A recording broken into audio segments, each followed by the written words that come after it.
Avant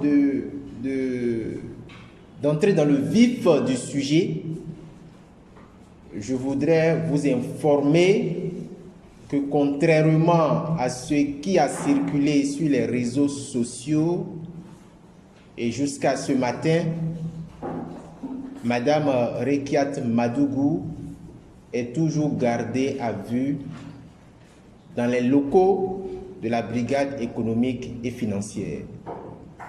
Et donc, elle n'est pas en résidence surveillée.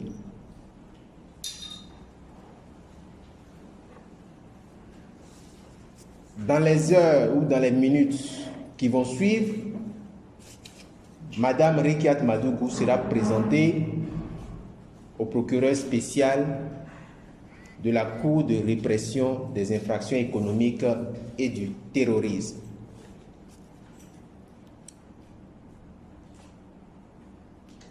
Nous ne nous faisons pas d'illusions en réalité sur l'issue de ce déferrement. Nous ne nous faisons pas d'illusions sur ce que serait la décision ou ce que sera la décision du procureur spécial qui certes a l'opportunité des poursuites, mais vu le contexte et les circonstances qui ont entouré l'interpellation de notre cliente, nous pensons que c'est un scénario qui est connu dans des dossiers qui ont une connotation fortement politique. Nous pensons que l'issue est connue d'avance. Alors, je voudrais, avant de poursuivre, revenir, et c'est très important, sur le point de presse qu'a donné le procureur spécial de la Criette dans la matinée du jeudi 4 mars 2021. Alors, vous avez suivi avec nous ce point de presse que le procureur spécial a donné dans son bureau. On était autour de, je ne sais pas, 9h30 ou 10h. Alors, au moment où moi je prenais connaissance de ce point de presse à travers les réseaux sociaux que a donné le procureur spécial, Madame Rekiat Madougou revenait de Porto-Novo en exécution du mandat d'amener. Parce qu'il faut comprendre, le mandat d'amener que le procureur a visé, a signé, a décerné, lorsque la personne est interpellée, elle doit être présentée sur le champ au procureur qui a décerné le mandat. Et donc, c'est en exécution de ce mandat d'amener que Madame Rekiat Madougou a été présentée hier matin à Monsieur le procureur spécial. Donc, ce n'est pas un interrogatoire qu'elle a suivi du procureur spécial hier matin. Il faut que je situe le contexte.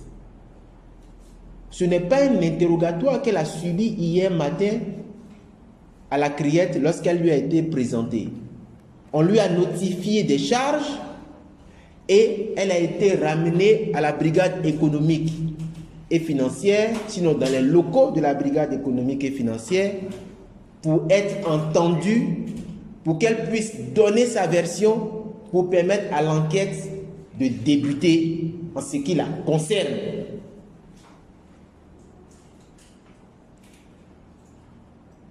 Donc autour de 10h ou 11h, lorsque Madame Rekiat Madougou revient à la brigade économique et financière, et je la reçois, parce que des confrères étaient déjà avec elle à Porto-Novo, je n'ai pas pu les rattraper, je suis venu l'attendre à la brigade économique et financière. Je la reçois, elle me rend compte de l'entretien qu'elle a eu avec le procureur.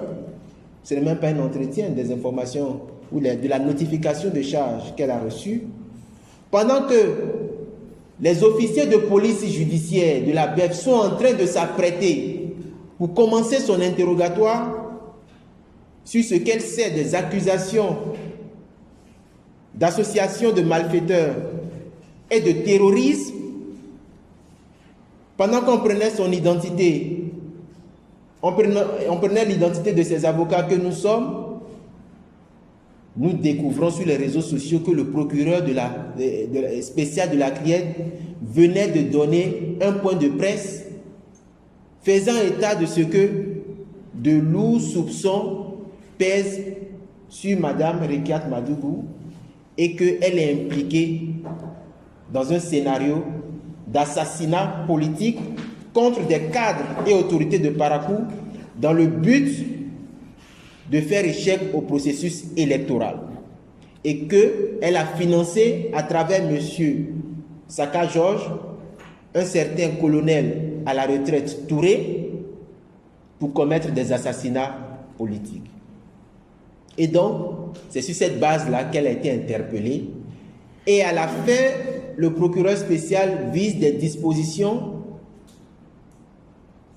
pénales relatives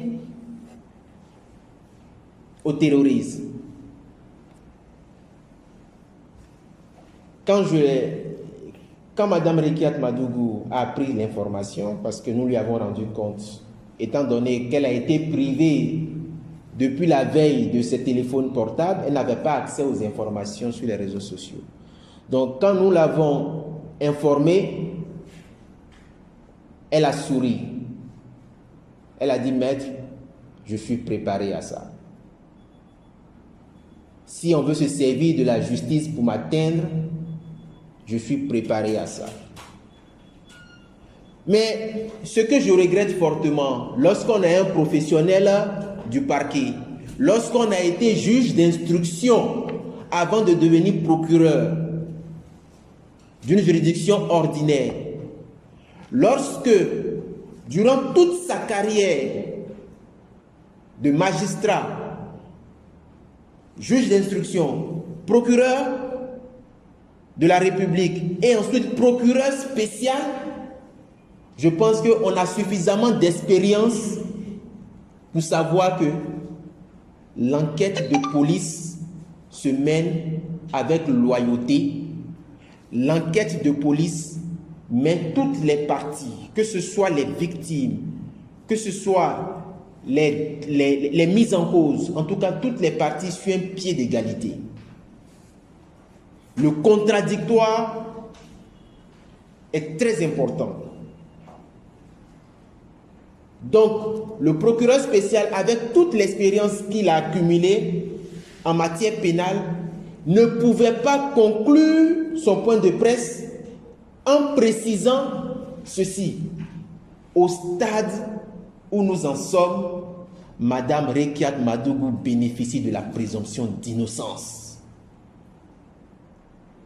C'est exprès, et je le dis, c'est exprès que le procureur spécial n'a pas précisé que Mme Rekiat Madougou, bien qu'elle ait été interpellée, bénéficie de la présomption d'innocence. Et c'est à dessein. Pourquoi c'est à dessein? Je vous ai dit qu'au moment où où elle revenait de la Criette, mais comment est-ce que le procureur spécial peut prendre fait et cause pour les déclarations de M. Touré ou du colonel Touré? Comment il peut se prévaloir des déclarations d'une seule partie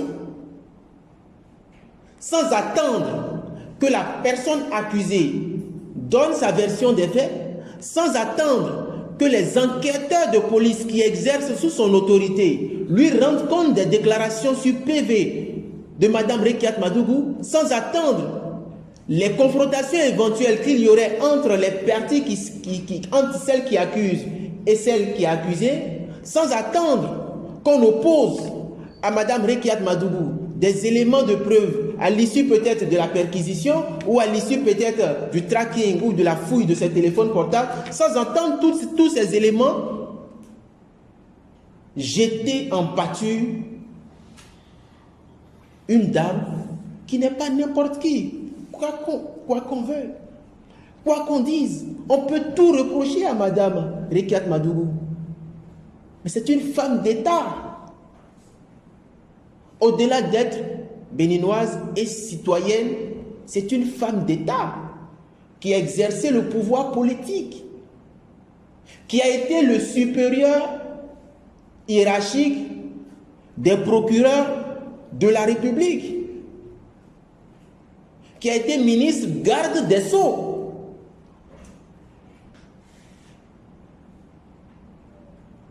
qui a occupé de hautes fonctions.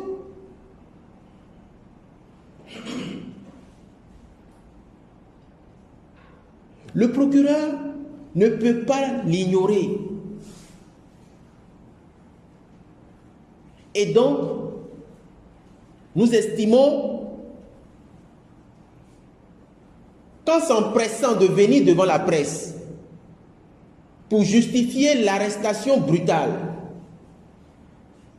de Mme Rekiat Madougou, sans préciser qu'elle bénéficie de la présomption d'innocence, le procureur de la République a manifestement voulu salir la réputation de notre cliente, a manifestement voulu jeter l'opprobre sur la probité, sur l'honorabilité de notre cliente.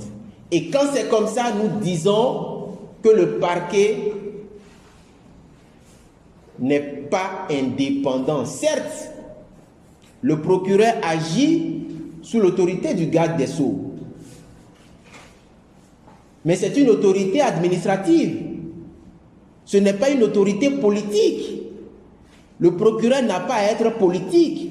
Le procureur n'a pas à prendre sur lui des instructions qui ont une visée politique. Il sort de son rôle. Le procureur n'est pas sans savoir que Mme Rekiat Madougou est la candidate d'un parti politique qui a désigné son duo et qui entend participer aux prochaines élections. Le procureur a fait fi de tout ça. Mais à qui profite tout ceci? À ceux dont il relève de l'autorité. C'est dommage. Alors, dans un tel contexte, comment ne pas s'étonner, comment ne pas prévoir l'issue qui sera donnée à cette enquête dans les heures qui suivent? Le terrorisme, pour ceux qui peut-être le savent ou ne le savent pas, il y a peut-être un peu plus d'1 an ou de 2 ans, des magistrats ou 2 magistrats se sont retrouvés en prison pour des actes de terrorisme. 2 magistrats se sont retrouvés en prison pour des actes de terrorisme. Il s'agit des substituts du procureur et du procureur lui-même des tribunaux de Kandji. Mais vous savez pourquoi ils se sont retrouvés en prison? Mais juste parce qu'ils ont fait leur travail. Parce qu'on leur a présenté une personne qui a été arrêtée dans un parc, suspectée par des policiers comme étant un terroriste, mais à l'issue de l'enquête, il s'est avéré que ces magistrats du parquet avaient, étant donné qu'ils ont seuls l'opportunité des poursuites, avaient décidé que ce dossier ne méritait pas poursuite. Ces magistrats du parquet ont donc classé le dossier sans suite, puisque rien ne pouvait être reproché à cet individu, ils l'ont laissé partir. Mesdames et messieurs, ces 2 magistrats sont en détention à la prison de Missérété pour complicité de terrorisme. Pour complicité de terrorisme ou pour acte terroriste. Donc si des magistrats peuvent être des terroristes, des magistrats en fonction qui ont un salaire qui, pour avoir laissé partir une personne suspectée pour absence de charge ou d'éléments concordants, si des magistrats peuvent être des terroristes, donc ça veut dire que Mme Rekiat Madougou, en tant que simple femme, homme politique, peut naturellement aussi être considérée comme terroriste. En réalité, les terroristes ne sont décidés, on ne décide de vous attribuer la qualité de terroriste que lorsque ceux qui ont créé la criette le veulent. N'ayons pas peur des mots. Ayons le courage de le dire. Quand vous êtes ciblés, quand ceux qui ont créé la criette décident de vous attribuer l'accusation de terroriste, vous ne pouvez pas y échapper. Vous ne pouvez pas y échapper. Parce que les magistrats eux-mêmes sont des terroristes au Bénin. Le scénario qui a consisté à interpeller Mme Rekiat Madougou à la descente du pont de Porte-Novo, il y a de cela 2 jours, alors qu'elle sortait d'une conférence de presse aux côtés de M. Joël Aïvo du FRD, ce scénario-là était le 2e. Et si ce scénario avait échoué, il y aurait un 3e scénario, voire un 4e, un 5e scénario. Parce qu'en réalité, je vous ai dit que c'est le 2e scénario parce qu'il y en a eu un premier. Mais ce premier a échoué. Pourquoi il a échoué? Qu'il vous souvienne, M. Biodraman Tidjani a été convoqué par le procureur spécial de la Cour de répression des infractions économiques et du terrorisme à son bureau le lundi 23 février à 10h. M. Biodraman Tidjani, proche collaborateur, je l'avoue, de Mme Rekiat Madougou, a répondu à la convocation seul. Il s'est rendu seul à Porte-Novo. À 10h, il était déjà présent, accompagné d'un ami et des parents. Il a attendu de 10h à 21h. Il était toujours seul, sans assistance. Le procureur spécial va le recevoir à ce moment-là, à 21h. Alors, dites-vous, messieurs, quand on est un terroriste, quand on est un malfaiteur, et quand on décide de ne pas se faire accompagner par un avocat, dans quel état d'esprit l'on peut se trouver si ce n'est pas celui de la confiance en la justice? Si ce n'est pas celui de ce qu'on n'a rien à se reprocher, si ce n'est pas celui de ce que, même si on a quelque chose à nous reprocher, il va falloir qu'on mette devant nous des éléments qui nous accablent. Et donc c'est en toute confiance, mais je dirais de façon naïve, que M. Biodraman Tidjani se présente au bureau de M. le procureur, qui va le faire attendre, patienter pendant toute une demi-journée. Alors, M. le procureur reçoit M. Draman Tidjani, et comme par enchantement, lui pose cette question. Il nous est revenu que vous avez organisé dans votre bureau une réunion pour perpétrer un assassinat sur la personne de M. Thibault Ogou. Le procureur spécial pose cette question à M. Biodraman Tidjani. Stupéfait, bien entendu, M. Biodraman Tidjani lui répond: mais M. Thibault Ogou, M. le procureur, avec tout le respect que je vous dois, M. Thibault Ogou était présent à cette réunion. Comment est-ce qu'on peut préparer une réunion pour assassiner un activiste en sa présence? Il explique au procureur spécial ce qui a conduit à sa rencontre avec M. Thibault Ogou, qui réclamait une aide parce que, ayant échappé à une tentative d'enlèvement 2 ou 3 jours avant, et demandait à M. Tidjani de l'aider à faire une conférence de presse pour dénoncer cette tentative d'enlèvement. Et que cela a été fait, un huissier de justice a constaté cela. Il y a eu la presse télévisuelle, c'est comme ça on dit, non? la presse télévisée, c'est ça, voilà, qui est arrivé, qui a retransmis l'élément. Et ensuite, M. Thibault Ogou a été invité avec M. Fred Wenou, avec M. Dieudonné Biaou, avec M. Habib Ahandessi, avec d'autres activistes de la résistance et de l'opposition des jeunes pour préparer l'organisation de la manifestation consacrée au lancement du mouvement RJP. Et donc c'est dans le bureau de M. Tidjani que cette réunion-là a eu lieu. Mais M. Thibault Ogou a déclaré n'étant pas intéressé, parce que lui ne savait pas que c'était pour une telle organisation qu'il a été invité. Il préfère d'abord solliciter l'accord de ses autres membres, les autres membres de son mouvement, avant de donner son point de vue. C'est comme ça que M. Thibault Ogou se serait retiré et est parti, et la réunion s'est poursuivie. Et vous avez vu à la télé, le mouvement RJP a été lancé. Donc, malgré cette explication, Monsieur le procureur spécial, qui avait déjà pris sur lui la volonté de ne pas laisser M. Tidjani rentrer chez lui, cette nuit-là, c'est dans ces circonstances que M. Tidjani est conduit directement à la BEF pour être entendu. Toutes les questions qui ont été posées par M. le procureur spécial à M. Tidjani, toutes ces questions ont été reprises le lendemain, les mêmes questions ont été reprises le lendemain par la brigade criminelle. Il a donné sa version en présence de maître Kato Atita et moi. Il est resté ferme. Son jeune neveu, M.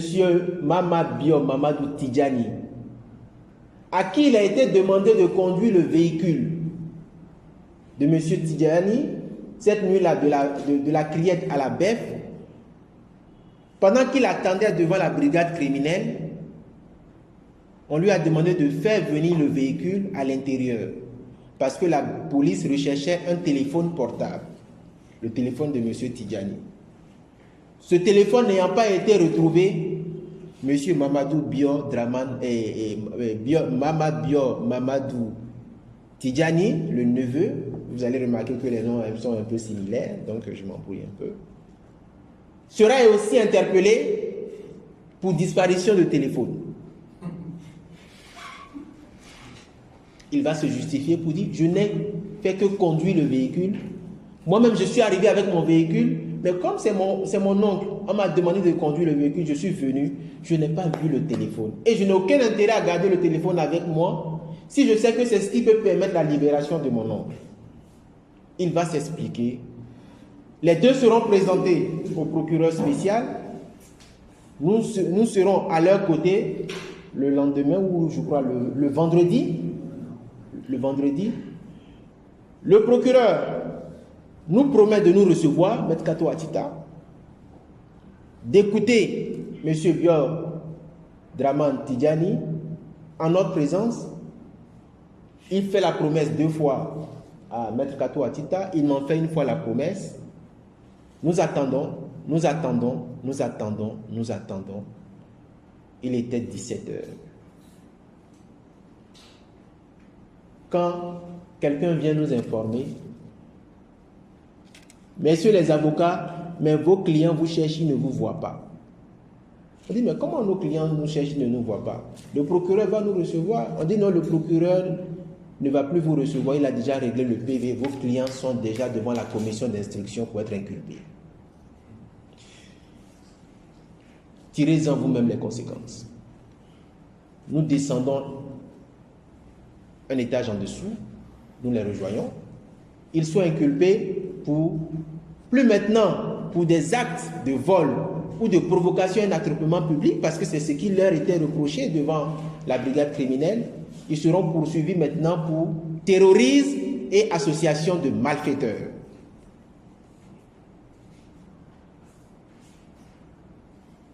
Mais dans ce dossier, M. Tidjani a dit clairement que personne ne m'a demandé d'attenter à la vie de quelqu'un. J'ai aidé M. Thibault Ogou, j'ai participé dans mon bureau à l'organisation d'un rassemblement politique, c'est tout. Et comme ce scénario a échoué, pendant que ce scénario était en train de connaître son épilogue, un autre était en train d'être déroulé. C'est celui de l'arrestation de M. Saka Georges et du colonel, je l'apprenais après, Touré. Et vous allez apprendre que M. Saka Georges a été interpellé à Parakou un vendredi soir ou un jeudi, je crois, ou je ne sais plus, dans la semaine, mais présenté, entendu, en l'absence d'un avocat. M. Saka Georges n'a pas été assisté par un avocat. Et on attendra après que l'ex-colonel de l'armée, M. Touré, aurait déclaré que M. Saka Georges l'aurait instruit à la demande de Mme Rekiat Madougou d'attenter à la vie de certaines autorités de Parakou. Donc ça, c'est le deuxième scénario, cela.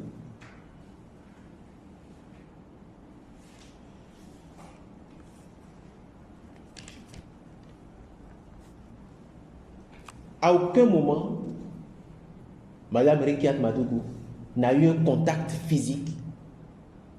À aucun moment, elle a eu un contact téléphonique. À aucun moment, elle a eu un contact visuel avec M. Touré. À aucun moment. Mieux, Mme Rekiat Madougou, pour le peu que vous savez d'elle,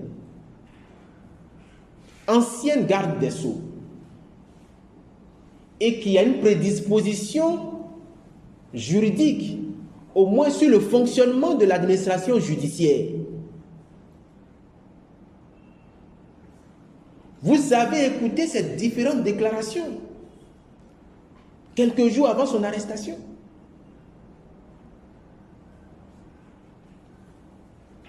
Elle était dans le pays, elle allait et venait. Comment une personne bien constituée, comment une personne qui sait qu'elle a commandité des assassinats politiques, comment saurait-elle que oui, les personnes à qui j'ai demandé de commettre des assassinats ont toutes deux été arrêtées, ont fait des aveux? Comment peut-elle rester sereine comme elle l'a été jusqu'au jour de son interpellation?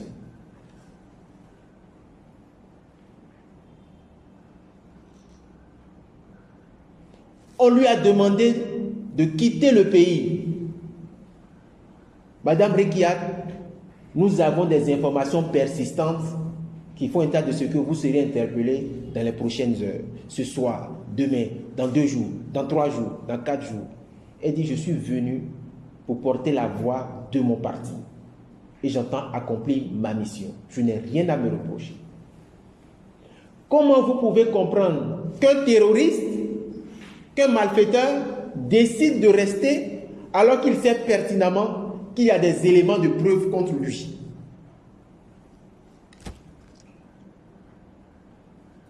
Cela ressort vraiment de, je vais dire, passez-moi un mot, c'est comme on se croirait dans un rêve. Dans un rêve.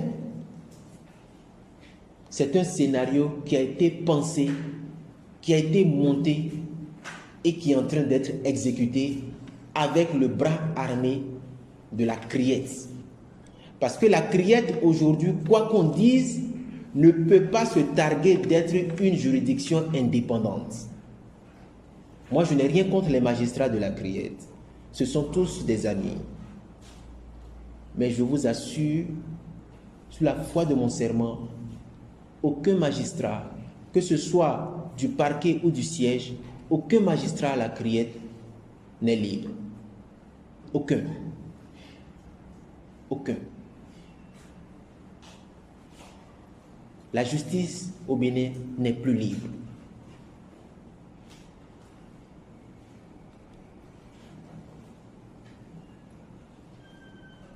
Vous allez remarquer que avant que le scénario ne soit déroulé, un leader politique du Nord, je vais nommer M. Rachidi Gbadamassi, a fait une déclaration très grave en disant que Mme Rekiat Madougou lui aurait proposé suffisamment d'argent qui peut laisser croire que c'est une vaste opération de déstabilisation qui se met en place contre le Bénin.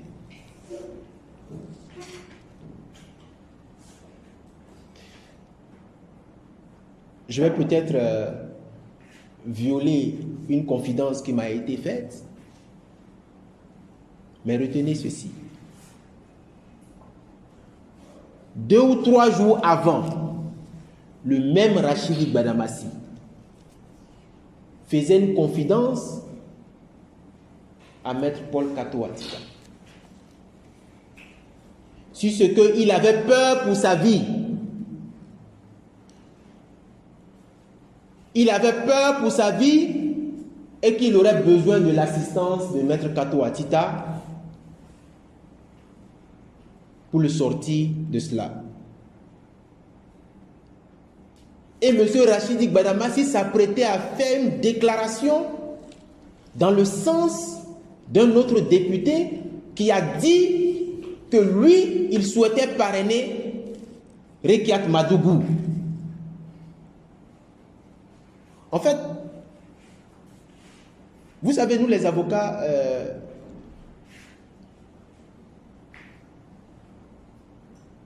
nous ne nous empressons pas de faire des déclarations, même quand nous avons certaines informations. Parce qu'il faut apprécier les circonstances, il faut apprécier la situation. Nous ne sommes pas des hommes des médias. Mais lorsque ce que nous avons comme information peut contribuer à laver l'honneur, peut participer à prouver l'innocence de notre client, nous avons le devoir professionnel de le révéler. Et c'est pourquoi je le dis, M. Rachidi Gbadamassi n'a pas été sincère en accusant Mme Rekiat Madougou comme il l'a fait. Nous sommes ici à un moment où nous devrions en principe être à la criette ou en train de nous préparer à nous rendre à la criette. En effet, dans l'organigramme, dans la programmation telle que cela nous a été présenté hier, c'est que c'est ce matin que Dame Rekiat Madougou doit pouvoir faire l'objet d'un déferment. Probablement ce matin. Mais nous avons préféré être ici devant vous. J'insiste sur ça. Personnellement, il ne m'était pas possible d'être à la criette ce matin.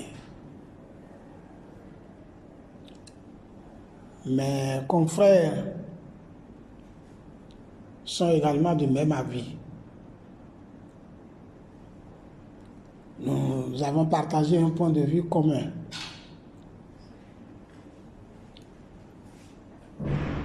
Seulement 2 sont devant vous et je crois 2 vont partir à la criette. Nous avons préféré cette option. Mais si nous avons tenu à être devant vous, aujourd'hui, cela est très important, suivez bien ce que je dis sur ce point-là. Tout le monde pouvait partir à la criette aujourd'hui. Mais quelqu'un devrait être absent, c'est moi.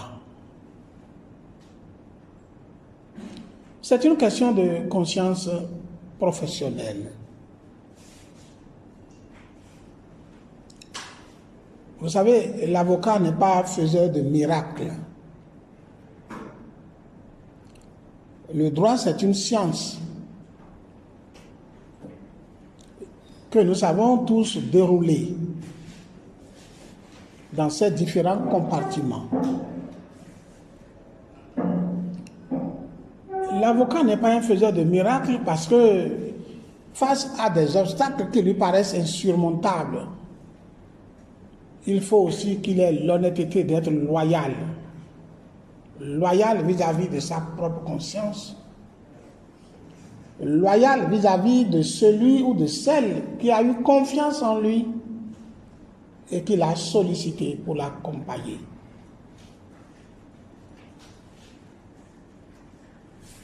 J'ai fait dire à Mme Rekiat Madougou ce matin, mes confrères sont là, chacun,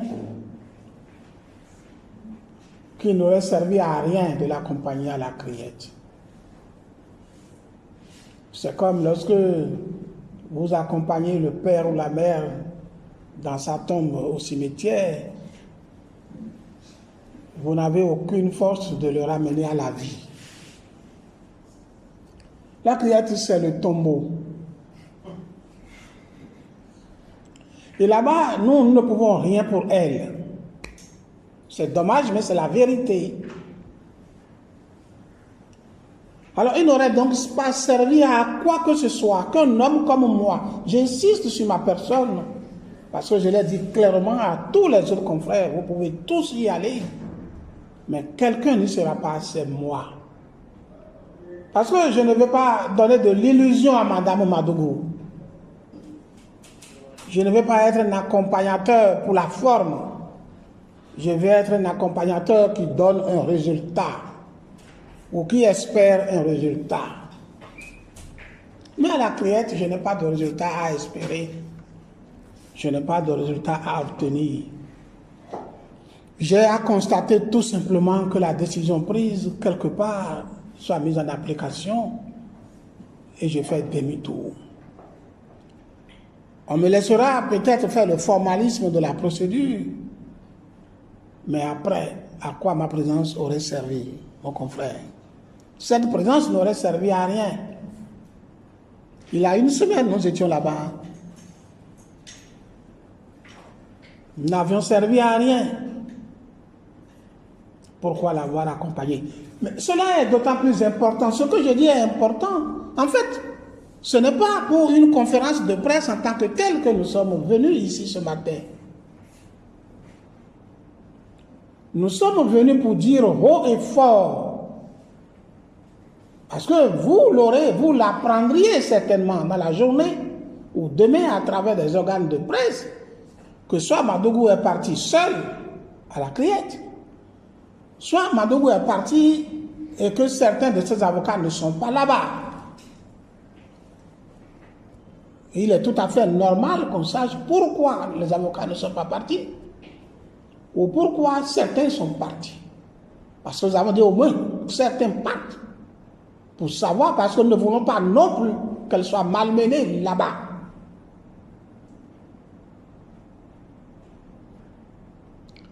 Nous n'avons aucun pouvoir. Et nous voulons que cela soit sûr, parce que pour des gens encore dans ce pays, il suffit que l'avocat accompagne pour aller devant un juge, pour que tout soit réglé, surtout à la criette.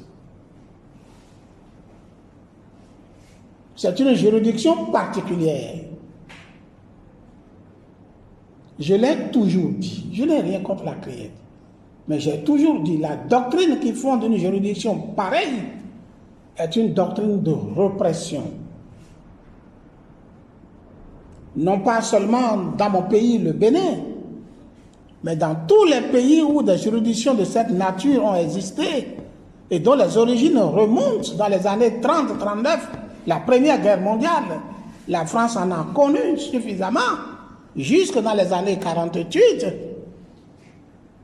Et beaucoup d'autres pays à régime totalitaire en ont connu. Ce sont des juridictions de répression farouche.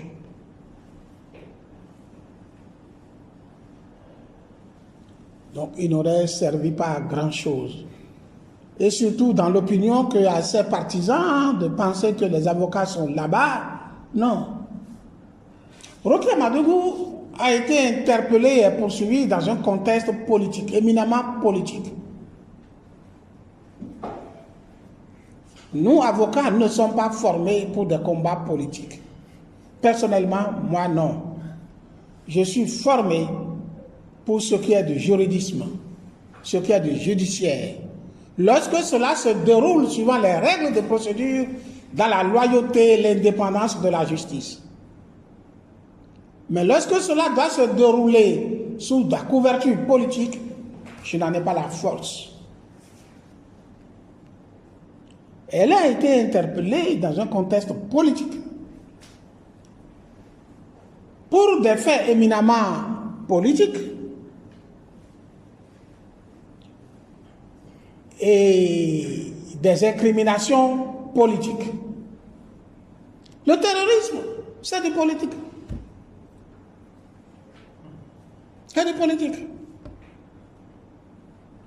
Je suis mieux placé pour le démontrer, c'est du politique.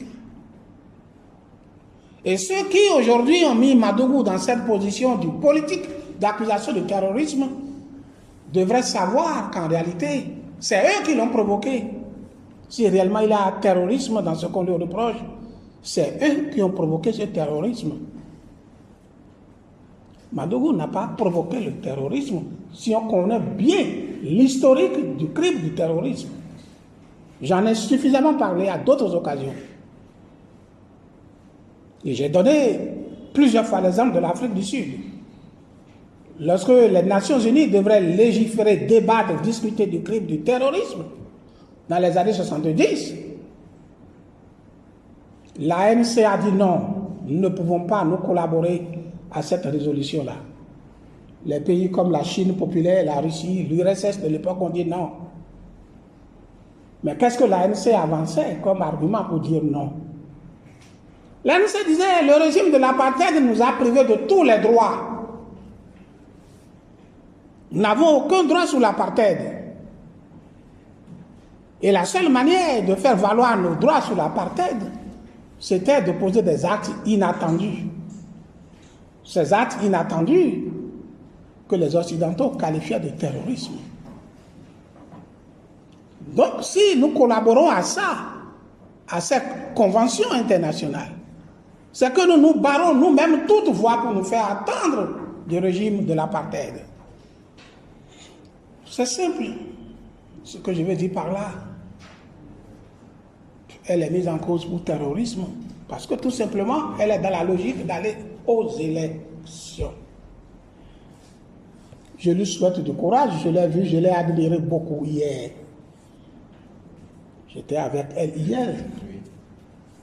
C'est une brave dame. Elle est brave, elle est courageuse.